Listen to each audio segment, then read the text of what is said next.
Obahabuzi abashomesa babutungire akuja kuziciro cyabo omukoro okorirwe Bushozi Primary School abashomesa barengera bishatabana na batano bazize kwerunda rumwanyogo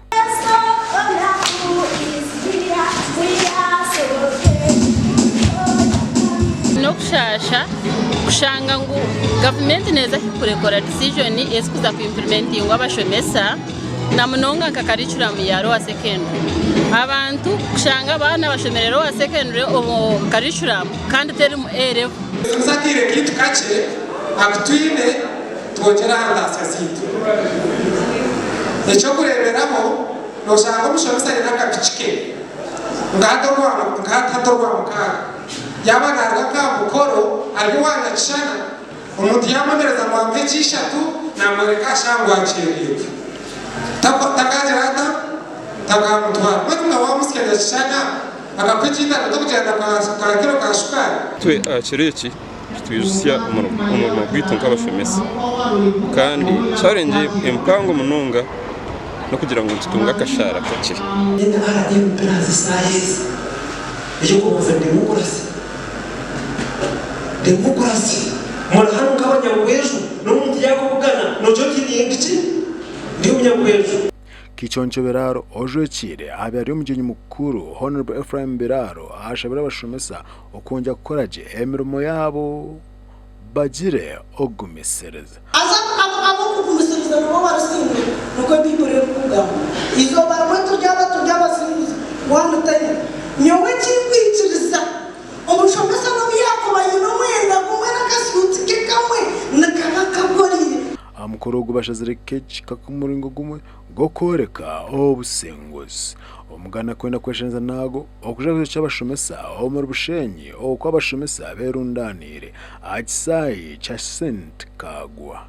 arukugambira mukorogo chairman wa Unatu abo Bushenyi shaka ayinje kugamba ebyo ebiri kubashasha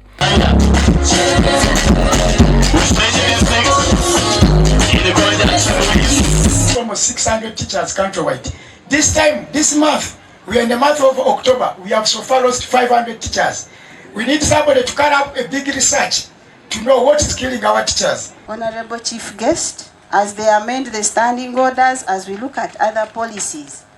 where we don't have a new breed of teachers coming in and trained in the new curriculum, but these ones who have tried to master are leaving. That is where we are a bit worried in management. Nawashtam haria de ariwa atsa haria nangu mumbatira niruga ndubushumuno kwefu faktim kutaza kando obwo I'm not using your nyankwe obwo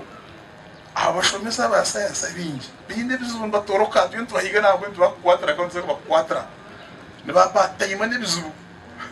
Omjenyi mukuru mukorogo member wa parliament abwabakazi abwa Bushenyi anetkatsima mugisha najyango kizibu cy'emishara n'abakimanya nabariyo nubongera okukitunjira ombaz problem came. I think nyoni tekateka problem ya research into it after increasing salary for scientists was this COVID, because after facing that challenge, the resource envelope